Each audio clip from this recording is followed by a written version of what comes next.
स्वागत है आपका। मैं हूं आपके साथ साक्षी जादव और शुरुआत करेंगे इस वक्त की बड़ी खबर के साथ, जहां आज शाम दिल्ली जाएंगे सीएम नायब सिंह सैनी। जानकारी है कि शाम 5 बजे दिल्ली पहुंचेंगे मुख्यमंत्री। बीजेपी के वरिष्ठ नेताओं से मुलाकात वो करेंगे। देर शाम दिल्ली से गुरुग्राम रवाना हो जाएंगे सीएम नायब सिंह सैनी। तो मुख्यमंत्री दिल्ली के दौरे पर आने वाले हैं। खबर के अनुसार शाम को 5 बजे वो दिल्ली पहुंचेंगे और अपने दिल्ली के दौरे में वो बीजेपी के कई वरिष्ठ नेताओं से मुलाकात करेंगे। जानकारी है कि अपने दिल्ली के दौरे के बाद वो देर शाम गुरुग्राम रवाना हो जाएंगे। तो सीएम नायब सिंह सैनी एक बार फिर से राष्ट्रीय राजधानी दिल्ली आ रहे हैं और दिल्ली में अपना कार्यक्रम और मुलाकातें खत्म करने के बाद वो देर शाम गुरुग्राम के लिए रवाना हो जाएंगे, यानी कि साइबर सिटी पहुंचेंगे।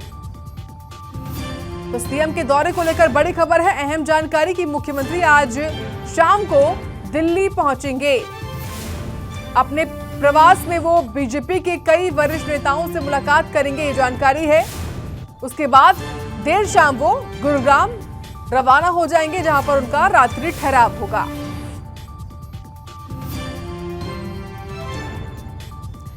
ये इस वक्त की बड़ी और अहम जानकारी सीएम के दौरे को लेकर है। मुख्यमंत्री नायब सिंह सैनी आज दिल्ली के दौरे पर पहुंचेंगे। दिल्ली में उनका मुलाकातों का कार्यक्रम रहने वाला है। कई वरिष्ठ बीजेपी नेता बताए जा रहे हैं जिनसे मुलाकात कर सकते हैं सीएम नायब सिंह सैनी।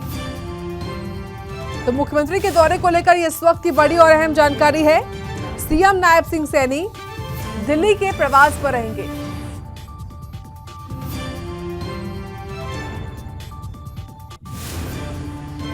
खबरों में आगे बढ़ेंगे। बात हिसार की कर लेते हैं, जहां पर प्राकृतिक खेती सम्मेलन का आयोजन हुआ। इसमें कृषि मंत्री ने कार्यक्रम की अध्यक्षता की है। साथ ही सीएम नायब सिंह सैनी और गुजरात के राज्यपाल देवव्रत आचार्य भी इस कार्यक्रम में मौजूद रहे। इस कार्यक्रम को मुख्यमंत्री नायब सिंह ने संबोधित किया। कहा कि किसान प्राकृतिक खेती से तेजी से जुड़े हैं। प्राकृतिक खेती पर पोर्टल शुरू किया है। हमने प्राकृतिक खेती का शुभारंभ किया। पट्टेदार किसानों को उनका मालिकाना हक दिया।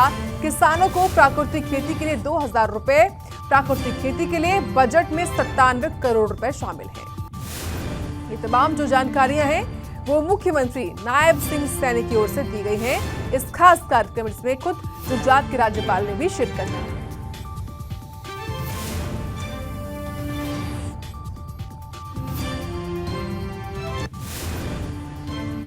मैं माननीय प्रधानमंत्री जी के बताना चाहूँगा मार्गदर्शन में हमारी सरकार विकसित कृषि संकल्प अभियान के साथ गति से आगे बढ़ रही है।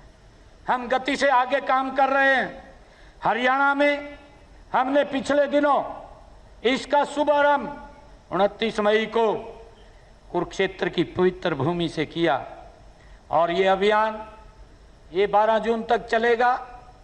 और इस अभियान का उद्देश्य है किसानों को प्राकृतिक खेती के साथ जोड़ना, नई तकनीक के साथ जोड़ना, योजना और नवाचार के साथ कृषि क्षेत्र में सुधार लाना, उसके साथ जोड़ना।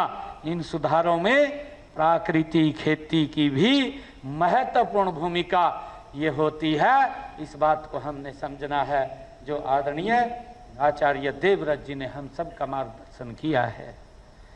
मुझे खुशी है कि जब आज विश्व पर्यावरण दिवस के अवसर पर पूरी दुनिया के लोग वायु, जल व माटी के संरक्षण का संकल्प ले रहे हैं और इन्हें हर प्रकार से प्रदूषण से मुक्त करने के उपाय पर विचार कर रहे हैं, तो आज हम हिसार की इस पवित्र भूमि पर प्राकृतिक खेती इन सब समस्याओं का एक रामबाण है। इसके ऊपर हम बैठ करके चर्चा कर रहे हैं, विचार कर रहे हैं। यह केवल हरियाणा के कृषि नीति की नई दिशा देगी, बल्कि पूरे देश के लिए यह प्रेरणा का एक स्रोत बनेगी।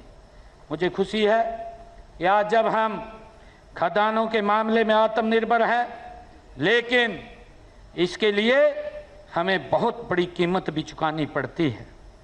भाइयों, जब हम अपनी खेती में, जिसका भी जिक्र भी किया है, अंधाधुंध रासायनिक खादों का उपयोग करते हैं, खरपतवार नाशकों का उपयोग करते हैं, जल और वायु प्रदूषित होते हैं। आचार्य देवव्रत जी ने हमें उदाहरण देकर के बताया, वीडियो के ऊपर भी बताया, किस प्रकार से हमारे शरीर को ये धीमा जहर ये नष्ट कर रहा है। भाइयों, हमारी तो आंखों के सामने है। मुझे मालूम है एक समय के अंदर हमारा एक व्यक्ति 1 क्विंटल की बोरी सर के ऊपर रख करके वो ऊपर चढ़ जाता था, ये हमें ध्यान में है। परंतु देखते ही देखते जब से हम इस भरमार रसायन खेती की तरफ बढ़े हैं, ज्यादा पेस्टिसाइड और यूरिया की तरफ बढ़े हैं।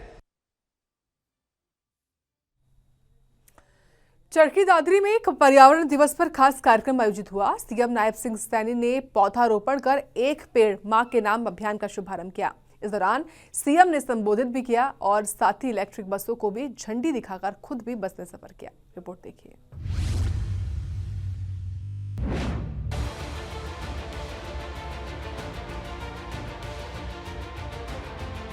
विश्व पर्यावरण दिवस के मौके पर चरखी दादरी में भी खास कार्यक्रम आयोजित हुआ। इस मौके पर मुख्यमंत्री नायब सिंह सैनी पहुंचे और सीएम सैनी ने पौधरोपण कर एक पेड़ मां के नाम अभियान का शुभारंभ किया। इसके साथ ही सीएम ने एक पेड़ मां के नाम नर्सरी बुक का भी विमोचन किया और इलेक्ट्रिक बसों को झंडी दिखाकर रवाना किया और साथ में बस में सफर भी किया। इस दौरान सीएम ने कहा कि हमें मिलकर ज्यादा से ज्यादा पौधारोपण करना होगा। मुझे खुशी है, हम सब जानते भी हैं कि आज गंगा दशहरा का पावन पर्व है, क्योंकि हमारी संस्कृति में ये पर्व भी जुड़े हुए हैं और किसी न किसी दिन जब ये हमारी संस्कृति के साथ ये पर्व जुड़े हुए हैं तो ये देखने को भी हमें यहीं भारत में मिलता है। और मुझे खुशी है कि आज गंगा दशहरा का ये पावन पर्व, इसकी भी मैं आप सबको बधाई देता हूं।